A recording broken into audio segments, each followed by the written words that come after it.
an Unspoiled Network podcast. This is Spoil Me, covering Broadchurch, Season 2, Episode 7, the penultimate episode of Season 2. In this episode... Alright, okay, wrap it up. Move it along. Come on. Time to get this show on the road, kids. Welcome to Spoil Me.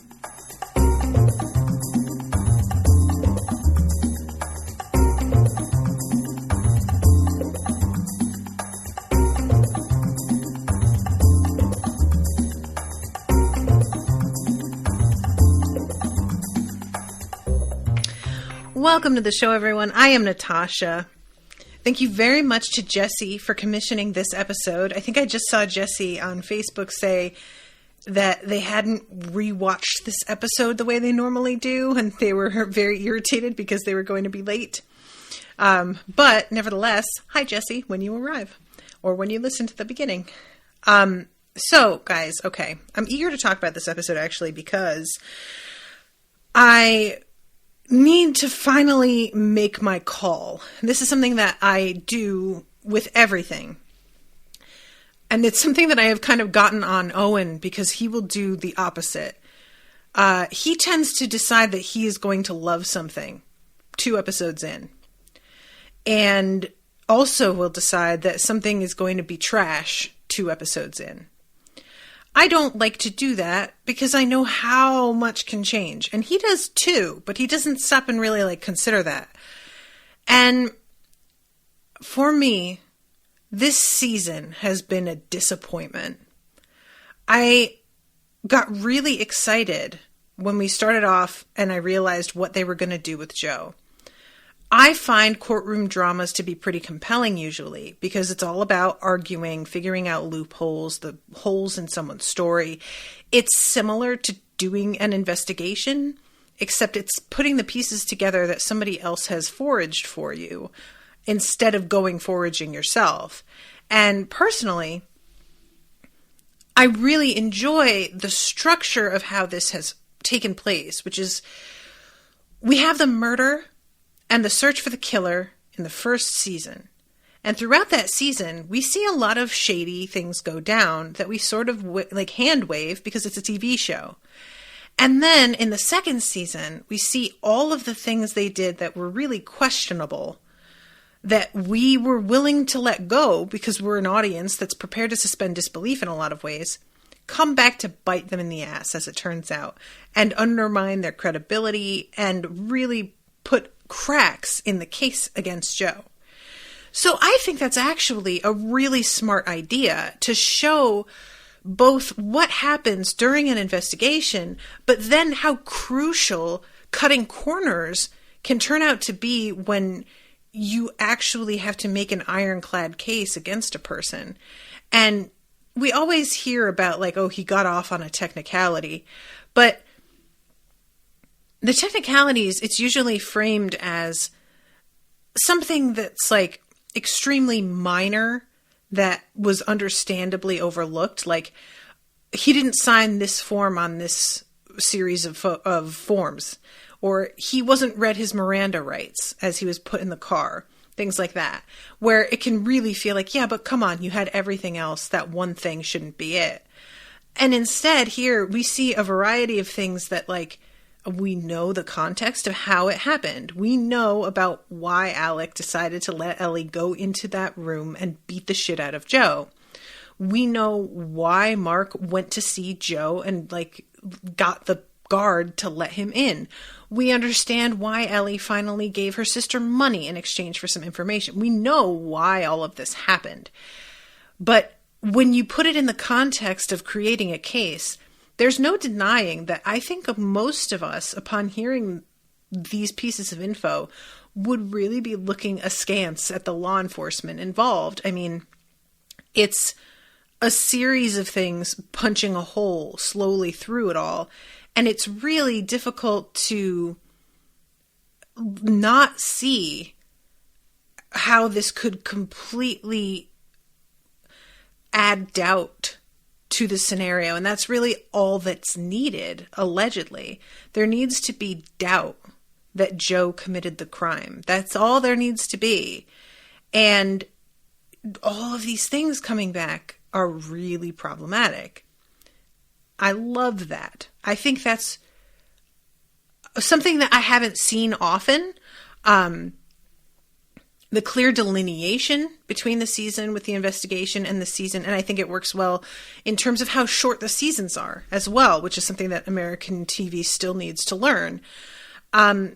So all that said, what doesn't work really, really, really doesn't work. And I've been saying how the Sandbrook case just doesn't actually gel for me. I realized, and I said something like this before about how nobody involved in the Sandbrook case is actually like a compelling, likable character. And that's certainly a major factor, right? When we get involved with the case at Broadchurch, there's a whole cast of characters that are all cast under suspicion, most of whom we've grown to like in some way, or at least care about where they fit into the like jigsaw puzzle of village life. And we wonder, if it were them, how would it affect this thing? Because we've seen how things sort of fall together. But what I've realized is that Sandbrook doesn't have any grounding in a community. And so we're depending on just these two houses that were, apartments side by side. 4 adults. And that comprises the entirety of what was going on there. Until, of course, we get this new dude who was stalking the girl in this episode, which I feel it's a bit late in the game to be dropping this in, but I don't know how that's going to play out, so we'll see. So that makes it really tough. You're fighting an uphill battle already. You're trying to include a new mystery into a show that has a very established community setting already. And you're trying to get us to care about these people and the murder that happened here in the midst of our attention being so devoted to the case that we got very attached to last season. So there's a sense of every time we cut away from the court case, for me, I'm just like, ugh, because I want to see what's going on with that. I am not as concerned with Sandbrook. Now, I actually was talking to somebody about this, and they didn't spoil me. Don't worry. I don't know anything about the final episode, but they did say that for them, it was the opposite, that every time it went to the court case, things crashed to a halt for them, which I found sort of surprising. So I just wanted to say that to acknowledge, everybody's perspective is going to be different, and the things that we enjoy about shows are going to be different. But I really think that the 4 adults being the only players in the Sandbrook case, them all being pretty much not very likable people as a group, and there being this weirdness, with Claire lying and fudging the truth and not really knowing how involved with Alec has she been, what even is the deal with her husband. It has just felt like there's nowhere to really stand because everybody's lying. What works about Brighton, I was about to say Bridgerton, then I was going to say Brighton. What works about Broadchurch is it really feels like there are some people who genuinely have no idea what happened and aren't involved and are simply being swept up in the drama of it because the ripple effect of an investigation causes so much upheaval. And I will remind you all about Jack, who kills himself in episode 4 because his history is completely unrelated to what happened, but nevertheless, they're trying to kind of do that with Claire, but the thing is that Claire is a liar, and we have caught her in lies repeatedly. So you don't have the kind of sympathy for her, because Jack was actually uninvolved. But Claire isn't. She's keeping secrets still. She's lied multiple times. She broke into the car and stole the fucking piece of evidence, and outs herself by the end of this episode. So it feels too much like it's this tiny, concentrated group of people. Every single person involved is lying in some way, which I find a little bit tiresome instead of interesting. I think it's supposed to be more interesting than it is. And then what they decided to do with Sandbrook is they've made a series of really, what's the word I want? Sordid, I guess, is the word I want. They've made a really sordid plot around these two couples. And they're suggesting that maybe they were swingers or at least having affairs with one another. Then there's the insinuation that Lee was maybe having an affair with the daughter. Of course, there's the whole thing with like, why does Claire have the father's phone number? I can't remember his name. And was she actually pregnant with Lee's child, or was it that guy's child? And then she mentions about how Lee would like drug her, and the husband, when he's questioned, is like, yeah, well, you know, so-and-so had access to some, like, there's all these factors being put together that really feel kind of like Jerry Springer-ish in a way that the first season didn't. And so the effect that has is it makes this murder feel a lot less relatable, because it's really easy for people to distance themselves from something by being like, well, that would never happen to me because I don't engage in that sort of behavior. Versus what happens with Broadchurch that is so incredibly tragic is that Danny's parents weren't perfect, but they were doing their best. They thought they had a handle on where he was going. He was sneaking out in the middle of the night in a way that they really couldn't have known or stopped him. And everybody in the community felt so sort of honest and good-hearted that you really were like, how in the hell could something really big is being hidden? But with the Sandbrook case, it feels like a just seething mass of drama. So the inevitability of somebody being hurt feels a lot less tragic. It feels a lot more like these people created this horrible situation because they are all terrible, and somebody got caught in the crossfire, because obviously the little girl who was murdered probably wasn't like in any way deserving of this happening to her, but got caught up somehow for some reason. I still don't know whether to believe if the babysitter is still alive. I feel like she is. It's just they keep sort of sidestepping it, and I just think she has to still be alive. I will say, though, at this point, I don't care. I genuinely don't really give a fuck. There's a sense of like Lee, when he says to Claire at one point, nobody knows me in France. Well, one person. And I think that's them like dropping a hint that maybe she's still out there. But other than that, I don't know, and I don't care. In the final episode, if she walks up and she turns out to be alive, I'm just going to be like, oh, okay, you know, unless they really pull something out with the storytelling about how this all happened, it feels so utterly unconnected to everything else.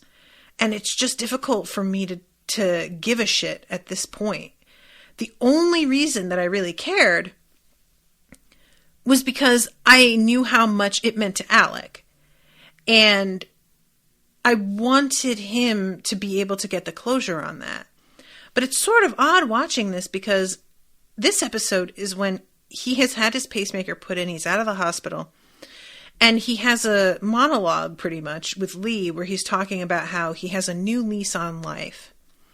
And there's a sort of feeling of it already has gotten better for Alec. Like he feels so much on the upswing that he doesn't seem dependent on the outcome of this case anymore. So even my motivation there has sort of withdrawn because he seems to be doing so much better overall. That said, of course, if he didn't find the murderer, it would probably rebound on him.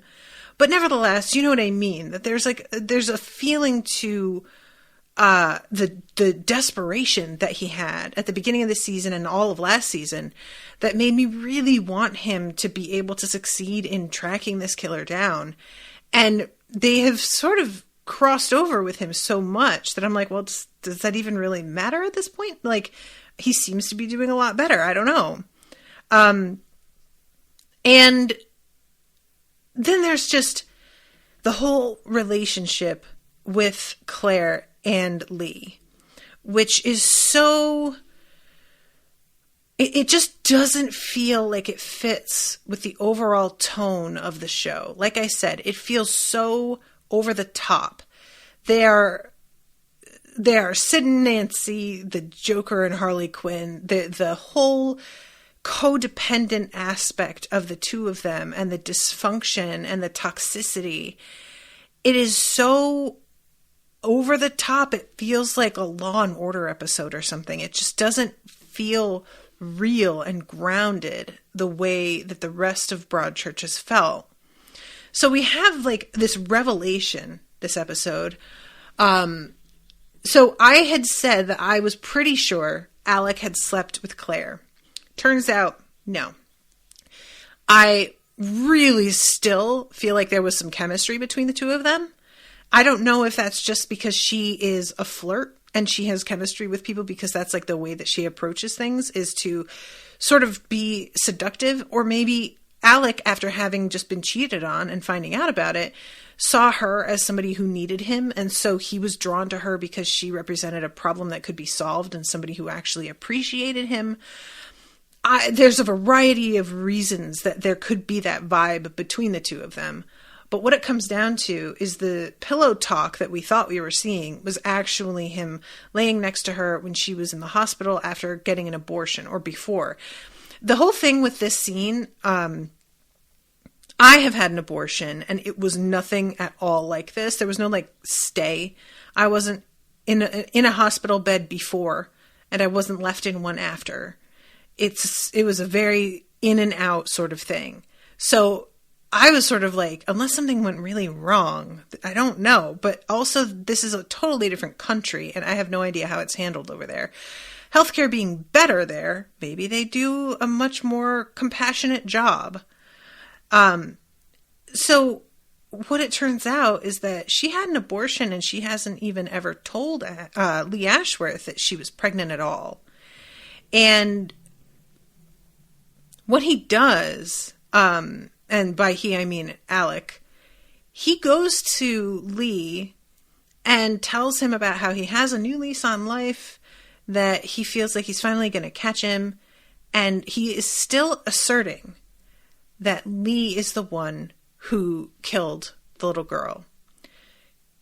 He says something like, I smell the stench of death on you, or something like that. There's an air of death to you, and I think it haunts you, and I think everybody's getting tired.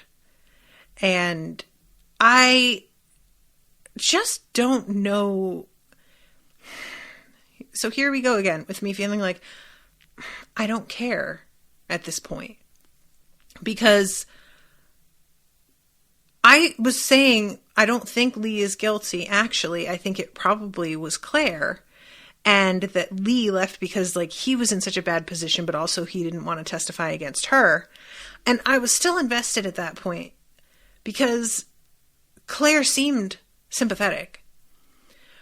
But now, whether Claire did it, or Lee did it, or the father did it, or the mother did it, does not matter to me. The gut punch of finding out that it was Joe at the end of the last season is because he has seemed up until this point to be a genuinely good person who cared and was like a help to his wife who's trying her best. If it's any of these four, they all seem like bad people, or at the very least, just not very sympathetic people. So what will it matter? I just don't really know what they're hoping to do with the Sandbrook case at this point. And there's just no outcome for me that I feel like I'm going to be really riveted by. I want to know, don't get me wrong, I'm curious, but it feels like we have so little information, and all that information feels really disconnected from one another too. Like we have the new reveal about this company that place where the furnace was, which got bankrupted, and the kid who inherited it now works at like a car wash or somewhere, and he stalked the babysitter. And this is like, I don't know what kind of relation this is to anything else. The only thing that we get is that it's a means for Alec to suss out that the father was lying because he said he had never heard of the place before. And Lee Ashworth, I think, said that he heard about it from the dad. There's just a chain of logic there. I'm getting it wrong. That adds up to Lee figuring out probably Lee knew the babysitter better than he ever said if he got into a conversation where this came up at all. But that's just not quite enough for me. And the stalker boy, again, adding him at the 11th hour. What is this? Why are we doing this? Is this necessary? It feels like it's just further confusing the issue. And all of these moving parts are not grounded even in like the location of a place. We have these two houses and their backyards, and we understand the layout of the yards. That's as much as we've got versus like all of Broadchurch, which is a town that we are learning how it is set up, the relationships between people, who was where, when. There is nothing like that to ground my understanding of Sandbrook. So Lee finds out about this from Alec, about the pregnancy that Claire terminated without telling him about it. And he goes down to the beach. And she, by the way, slept in one of the like changing sheds on the beach overnight because she got kicked out of that house and hasn't found anywhere else to stay. I guess isn't trying to stay with Lee for whatever reason. And before he shows up, she's on the phone with Ellie, who calls and basically is like, I know that you know that I saw the photo of you with the pendant, and I found ash in the kitchen, which I'm pretty sure is because you burned it. Why didn't you tell us that you owned it? And this is when she says, my whole life has been defined by this event. I didn't even have anything to do with it, and the ripples won't stop coming.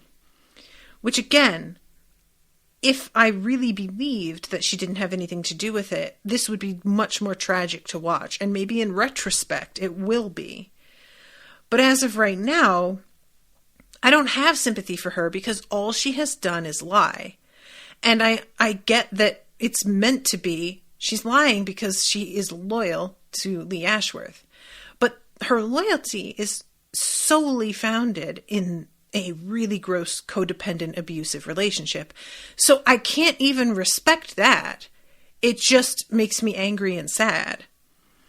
So she, later on, Lee comes down and sees her, and there's a moment of vague tenderness before he grabs her by the hair and begins to drown her in the ocean, screaming, "When were you going to tell me?" This is one of those scenes that I think could have felt really silly if the actors didn't do so well with it. But I thought that it was really, really disturbing, actually, to watch it play out. His rage at her, her fear, genuine fear. And this is the first time, and this is also part of what's been sort of weird for me. This is the first time that I have felt her fear of him. Every other scene, I couldn't decide. She acted like she was afraid of him, when she was talking to Ellie or when she was talking to Alec. But whenever I saw her with him, it just seemed like her attraction to him was way more at the forefront. And the fear didn't really even seem grounded in much that we saw, because this is one of the first outbursts of true violence from him, you know? So I didn't really have a good understanding of what he was capable of and what he was like. And therefore, it felt like a bit of a put on when she was behaving as if she was so afraid of him. I was like, but why? I don't really even know how dangerous this guy is. I can't tell if you're full of shit or not. So I wish that we had gotten a bit of this sooner to see, at the very least, that he was capable of this kind of violence. That said, he had never hit her before, is what she claims. And I think she's telling the truth then, at least. So I don't know if she was aware that he was capable of this, but I tend to think she was aware.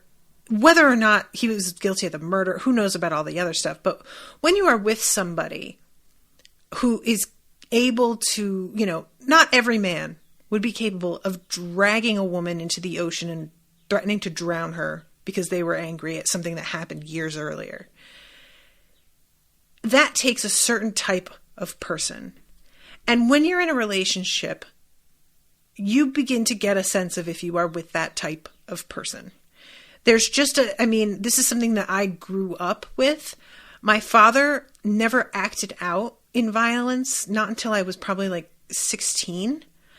But I always knew that he absolutely was capable of it. There was a simmering, barely at the boil point, under the surface all the time when I was a kid. And I lived under a constant sense that he could snap at any time. It was just part of the daily reality of tiptoeing around him and being worried at what was going to set him off, because I knew eventually something would. And it did. It just took a lot longer than I thought it would. And I think that's probably how it has been with Lee, is that she is, and that's part of obviously the draw, because she's very into the danger during sex. And that seems to be part of what they're implying with her wanting to be tied up and choked and whatnot. But nevertheless, the fear has never felt quite real enough for me. It always felt like it was a risk that they were role playing in order to get to the sexual gratification. The risk didn't feel real. So anyway, he beats her and then asks if it was his child, and she absolutely loses her shit on him. And says, how could you ask me that after everything that I have done for you? You asked me that. And it turns on a dime and turns into her beating the hell out of him. Eventually, they are sitting by the changing houses and they're just like staring at the ocean. And she says, I guess we're done, aren't we? And he says, I think so. And she says, you shouldn't have hit me. And he says, you're lucky I stopped there. And she turns and looks at him and says, what did you say? And he tries to say it was a joke.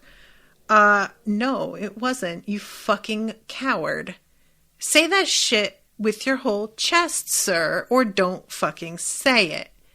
We know. Not fooling us. Not fooling her. Say it then. Okay. And she says, thank God you were never a father, which really looks like the most cutting thing she could have said. His whole expression was prepared to mock her for her reaction to his words, which were only a joke. But when she says that to him, his face falls. Really, genuinely, she landed that fucking hit hard. And I was actually pretty proud of her for that, because it's been difficult to know who to root for here. And it's too bad that it's taken this long for me to be more on her side. But, you know. So this leads to her running into Father Paul. She's like asleep on a bench. Or not even asleep. She's just sitting on a bench, but she's got the injury on her face from being hit. And he's so sweet, guys. I just love him. I was really actually a little bit worried because I still don't trust her. And I was like, what is she going to do with this dude now? But thankfully, he's just offering to like see to her wound, take her to a woman's shelter because she doesn't have anywhere to go, she freely says. And when she says that it was her husband and he tries to like jump to a really, run-of-the-mill sort of domestic violence situation, she's like, no, it's a lot more complicated than that. The laugh that she gives when he says, why don't you go to the police? Yeah, that was pretty good. So he tells her that he had a point in his life where he was living rough, and the way that he finally saw to get out of it was to turn around and face the demons that he had been running from the whole time. Because the only way to get through is to get through. You can't go around it. And that obviously really hits for her. Thing is, like, it doesn't hit in a way that she understands what that actually means.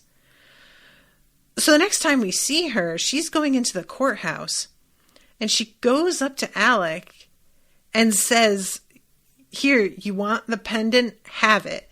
And like chucks the necklace at him. It's in a plastic bag still. I don't know if she like got it from evidence and never took it out of the bag or what, but I did find it sort of weird. And he, when he realizes that she had it the whole time, flips out and grabs her and says, oh, no, you are not leaving my sight. Because she tries to just turn around and walk out. And I'm like, you had to know that's not how this was going to go, right? I think she did. I think that Claire obviously is not somebody who is like a good communicator. And it doesn't even seem like somebody who understands her own reasons for doing things. So I feel like she came here with the intention of making this scene and then was depending on him forcing her to deal with the rest of the bullshit that she was otherwise going to pretend wasn't an issue at all. Because she isn't really good like at pushing herself to do what needs doing. But if she puts herself in a position to get pushed, then that's what she'll do. That's just the sense that I get. I don't know, because I just can't imagine that she thought she could chuck this at him and then leave, and that would be how it would go. So yeah, that's where that ends up, is her in his clutches as they are reading the verdict, which they cut the fucking episode right before the verdict in a move that I know is meant to be really tense, but just came across as so irritating. It really did. So, okay, let's back up and let's talk about Ellie here. Really pleased to see that Tom is fully on her side. I wasn't sure if that was going to happen, and I wouldn't really have blamed him that much. I mean, I was really frustrated with him, but I was trying to be compassionate because he's going through something like unthinkable. But I really wasn't sure if it was going to take a while for him to like be fully supportive again. He's willing to stay in the house with her, which is certainly an improvement. And I was willing to take that, for him to be respectful of her in a way that he hadn't been at the very least, if not like actually affectionate again. But he reaches out for her hand and holds her hand twice in this episode, and obviously is showing solidarity with her in a way that I didn't expect. And I find it really sweet and a lot more moving than I thought I would, considering. And I think that a lot of that is because I know Ellie so well, and I can see how much it fucking kills her when he rejects her. And it's nice that that's not a factor right now, that we don't have to deal with that at the moment. That said, the thing with, okay, so I started off talking about how I found this season disappointing. I've talked about Sandbrook and how that has been a major problem. Now we're going to talk about the second half of my disappointment. And that is the depiction of the court case itself. Like I said, I normally find courtroom drama to be pretty compelling. I love arguing. I love just like figuring out where weaknesses are in any sort of wall that you're building. I find it fascinating to the psychology of having to sway a jury and the various ways that they can be manipulated. I am always astonished at how blatant the attempts at manipulation are, and yet people still fall for them. And all of that is what I was looking for, and I got some of it. But what really distracted this season was the series of badly made arguments, poorly reasoned, barely held together, and I have already mentioned, never pushed back on. I found this particularly egregious, and I really was trying to suspend my disbelief because, to a degree, it's television and you just have to accept that shit's not really going to be fully believable, you know? And that's just something that goes with the territory. However, I was conscious every time of having to set aside my expectation of realism. And I didn't like it because the first season, I never felt that way. There were moments where I was kind of like, is that how that works? Would that be? But it was never a certainty to me that like, that's not how that would go. But in the court case, it happened a variety of times. And it just felt there were so many moments where any sane barrister would have been like, objection, are you kidding me? Like they can't just say shit like that. And they were just allowed to roll right the fuck on, making these like absurd assertions and accusations with no evidence at all. And the judge seems completely unmoved by it in a way that didn't, like, the fact that she yells at Ellie this episode for lecturing the jury after the shit that both of these barristers got away with, it doesn't mesh for me at all. Combined with any time there is a surprise in the way somebody is being cross-examined, that doesn't happen. You prepare people for the lines of questioning. The only times that could happen is there have been a couple times of like, well, we didn't have XYZ information, or how could you not have looked into that? That's different from just, we put somebody on the stand and didn't prepare them for the way that the prosecution is inevitably going to spin the same things we just asked them about. That's different. And it felt like there was no preparation of anybody.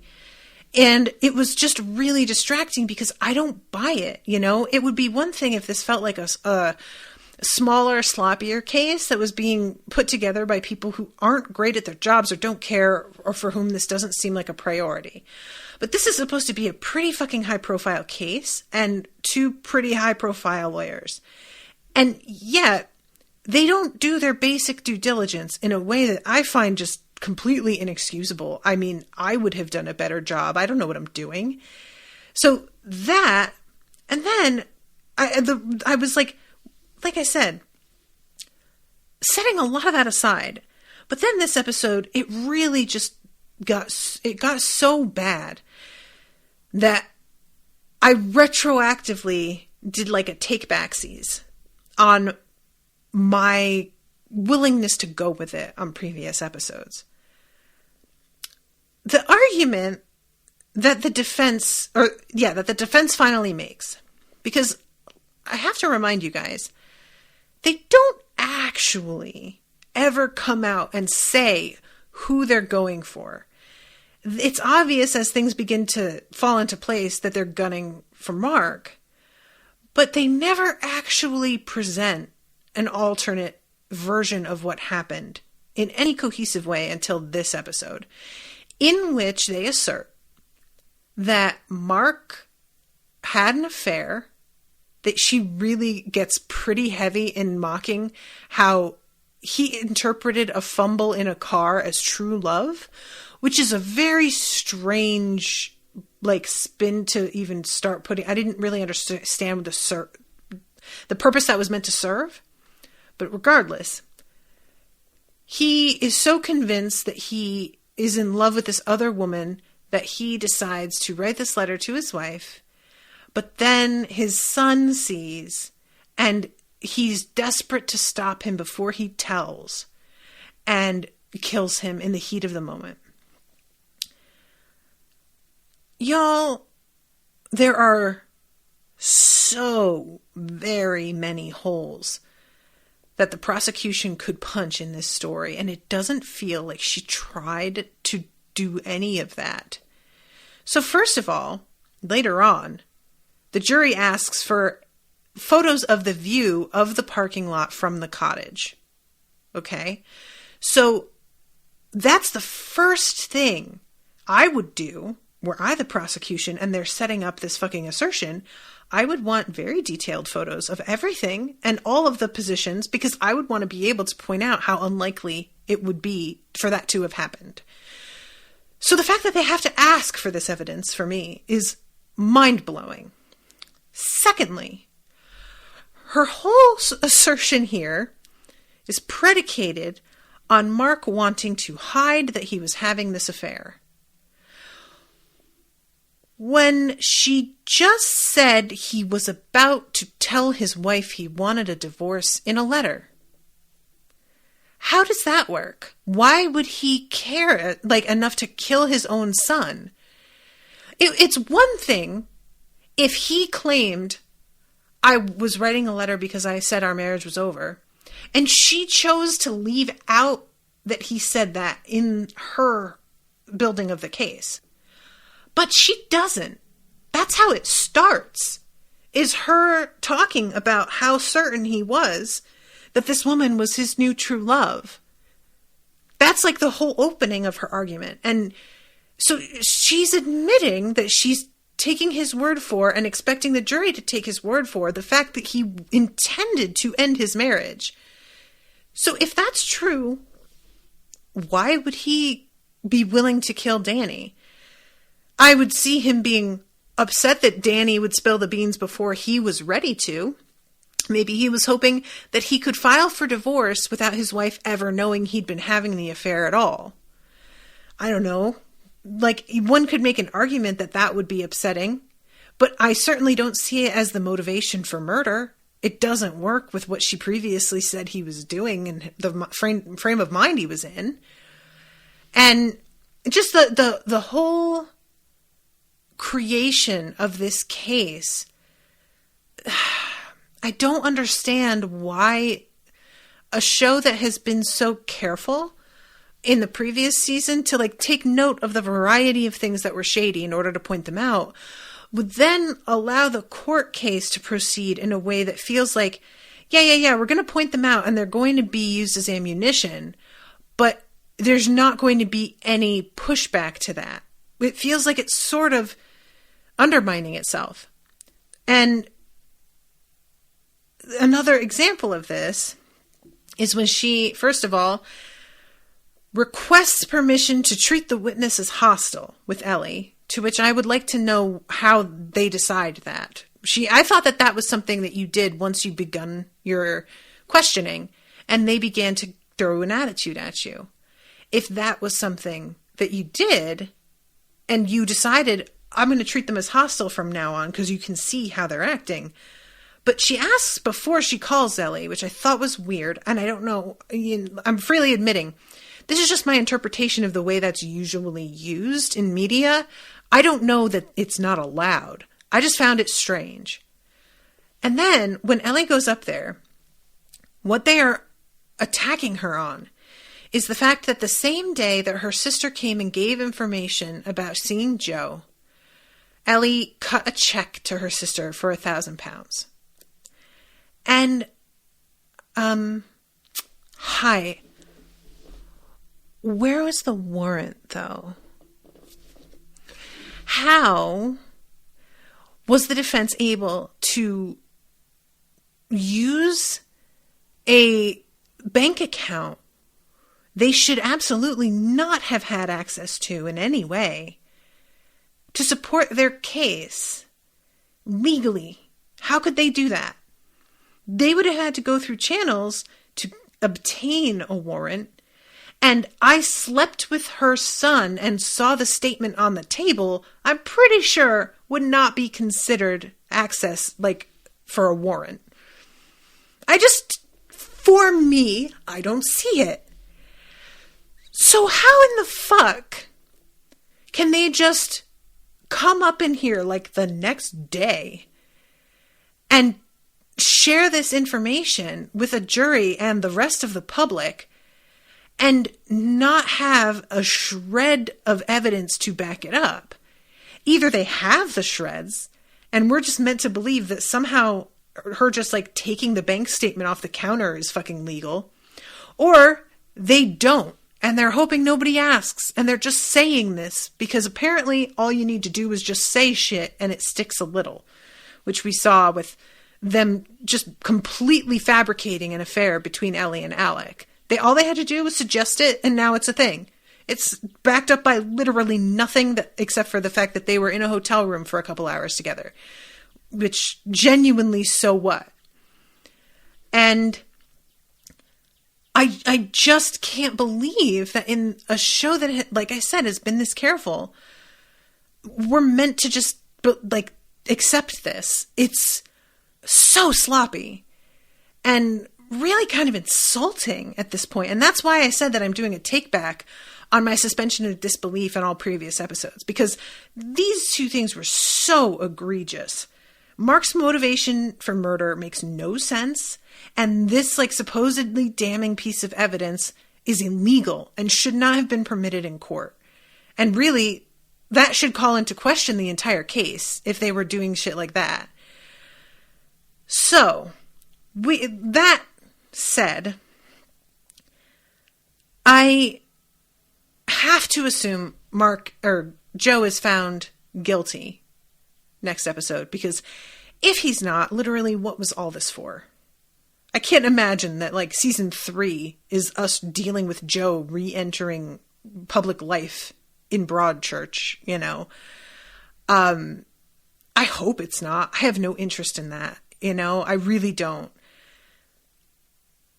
If that is not the case, and if Sandbrook does wrap up at the end of the season, which it looks like it will to me, then season 3 has got to be Sharon, right? Sharon's son. And I think I've made it very clear how little I give a shit about that. And it's a shame. I would like to care, but I just find her so despicable. And I know her son is nobody to me. We haven't gotten to know him in any way, except for him yelling at her that she hasn't been able to fix this problem for him. So if that's season 3, my problem with this season was not really liking the characters involved enough to root for anybody. That's going to be triply so in season 3. I can understand why, if that was the case, nobody wanted to commission episodes of season 3. And I'm sort of counting my blessings that means I can speed through them. So if they are terrible, it won't be such a complete gut punch. And that takes me over to some things that I have to assume are preparation and table setting for season 3, but that for me don't work as part of this season so far. And that is all of the stuff with Jocelyn and Sharon. Hope I'm getting their names right. Forgive me if I'm not, guys. So Sharon, she's got the deal with her son, might be the case for next season. And then we've got Jocelyn. And I had completely forgotten to mention previous episode, her mother died. Which, honestly, I don't know why this is here. Her mother's death, it feels so irrelevant to everything that I actually sort of like, when I was talking to the person I was telling you guys about, I was checking to see, and they didn't want to spoil me, so they maybe have just like not told me. But I was feeling like I had missed something about the significance of her mother. And it doesn't seem like that's the case. It seems like this is just meant to add some sort of character motivation for her. And personally, I think she was already going blind. That's massive enough. I don't really understand the need to include the death of a parent in that. Then we have this thing with her and Maggie.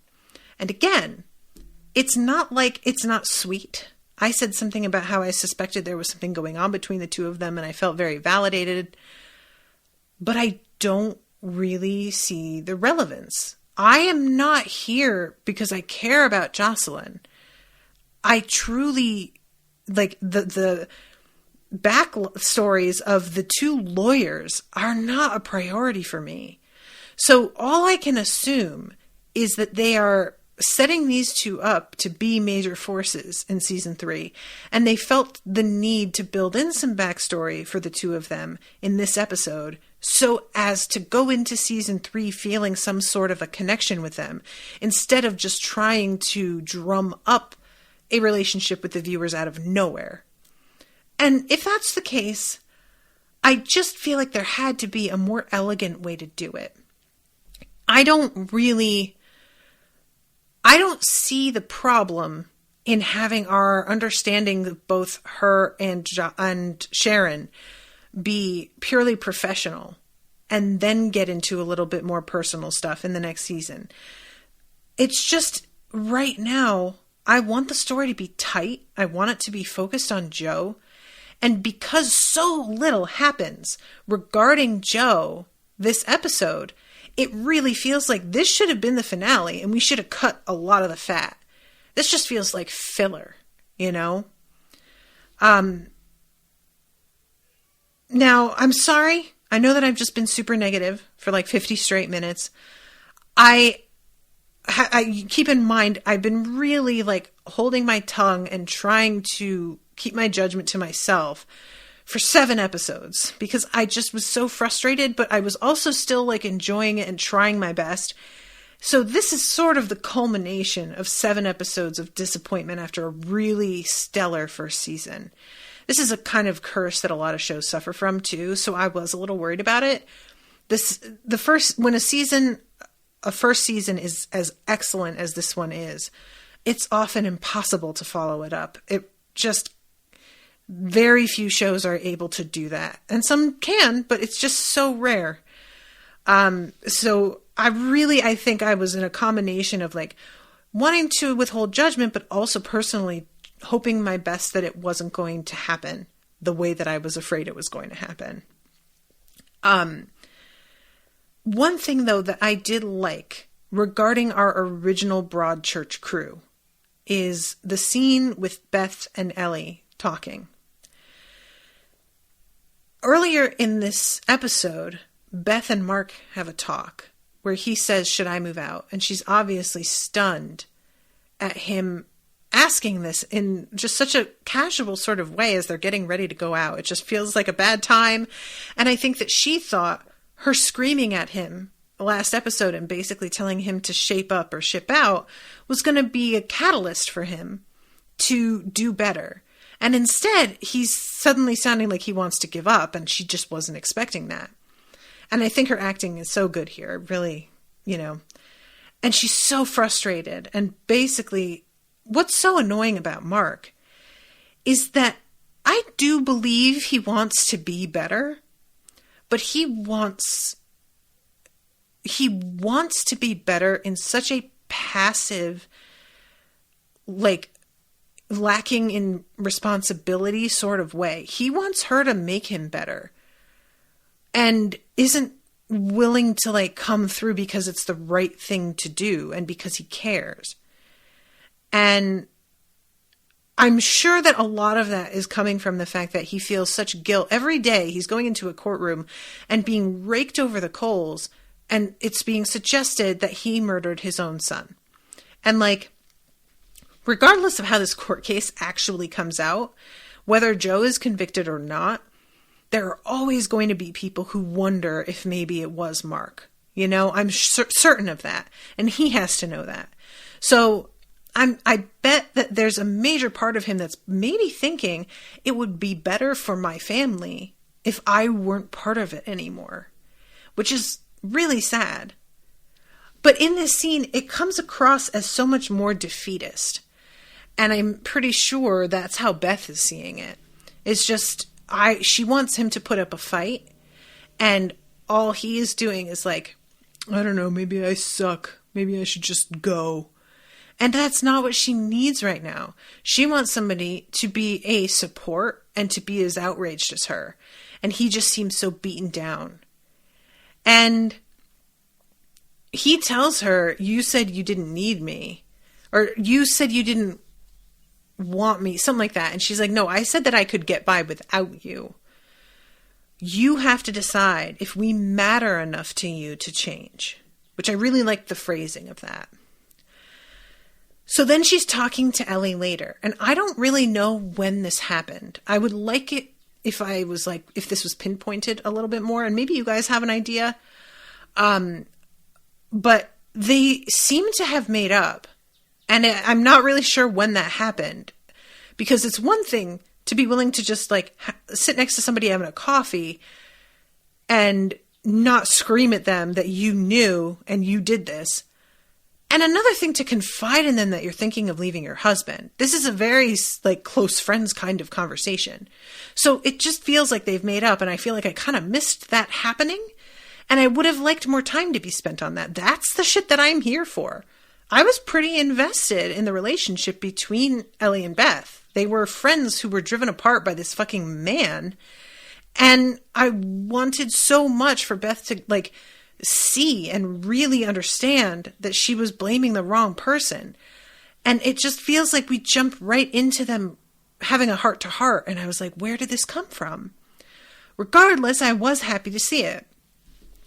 And she tells Ellie, I'm thinking of leaving Mark. We just are such totally different people. It wasn't working before this, but it's just really not now. And Ellie says, be careful, which I thought was surprising. Because I know you feel like you're alone in your marriage, but there's a difference between that kind of alone and being really alone. Which I understand what she means, especially like in her situation. There's not even a feeling of like any sort of cooperation between her and Joe. And this is something that a friend of mine was talking with me about, is that the thing that she wasn't prepared for when she left somebody that she was with and went to live on her own was how much of the little conveniences of there being another person that you live with and share space with, she would miss. Getting sick and nobody can go out and get you soup. Nobody can bring you something from the fridge. You have to get up and take care of all of that yourself. You're short to pay for something and nobody can like lend you money or spot you for that. Anything that needs doing, it's all 100% on you. Especially, Beth just had a baby, fucking infant that she's taking care of. It does feel like it would be really hard to leave Mark at this point, especially when he seemed to be so deeply committed to this baby. Having his help seems like it would be of actual value versus what a lot of women try and say, which is like you shouldn't raise them on your own. And then they wind up raising the kid alone because the father doesn't fucking contribute anything. So I understand where Ellie is coming from. I appreciated it. At the same time,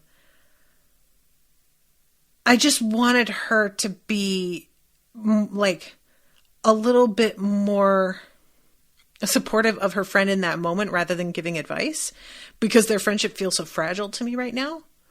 I just wanted her to like listen. I think that Beth heard her though. She seemed to understand, and I guess we'll see. I don't really feel one way or another about them staying together or breaking up. I feel like I haven't ever gotten to see them as a couple that was happy together. So for me, I'm like, leave. If that's the only thing that is a hindrance for that is the baby. But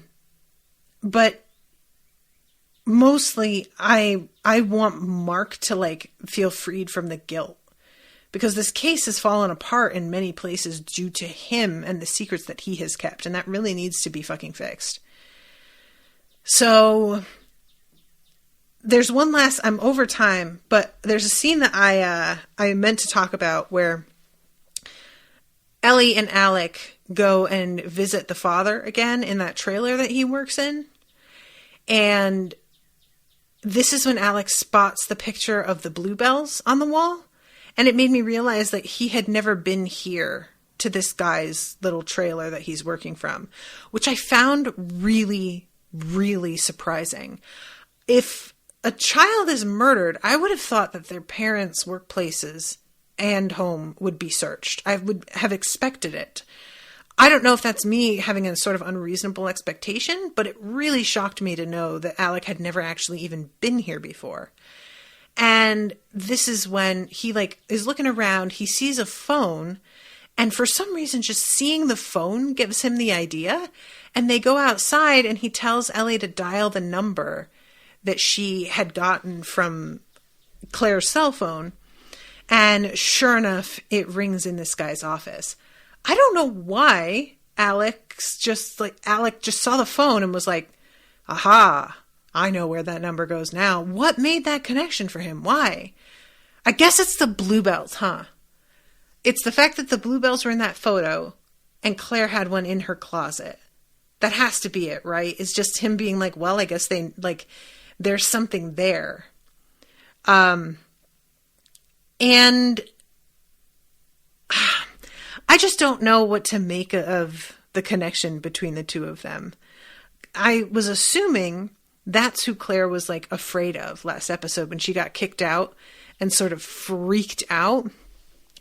I kind of thought that it was like the dad was looking for her, but the more I thought about it, I was like, Mom, he doesn't seem like he's following Alec around or concerned about it at all. So if she were a constant threat, he would be actively trying to find her, and it doesn't seem like he is. And he goes and finds Lee Ashworth easily enough. If he wanted to find Claire, he would have. I don't know. Yeah, I don't know what to make of it. But that is there's obviously a connection being drawn to the father and Claire. And we'll see, I guess, how that shapes up next episode. So I'm going to wrap up. But again, thank you to Jessie for commissioning this. I'm sorry that I was so negative, but maybe the finale will pull it out. And if not, there it is. And I am really excited to watch it. I'm going to be watching it as soon as I can after this. So I'll keep you guys informed on the Facebook if I have any really shocking reactions to anything. All right. Well, thank you again, Jessie. And I will see you all again soon with a new episode. Until then, toodaloo, motherfuckers.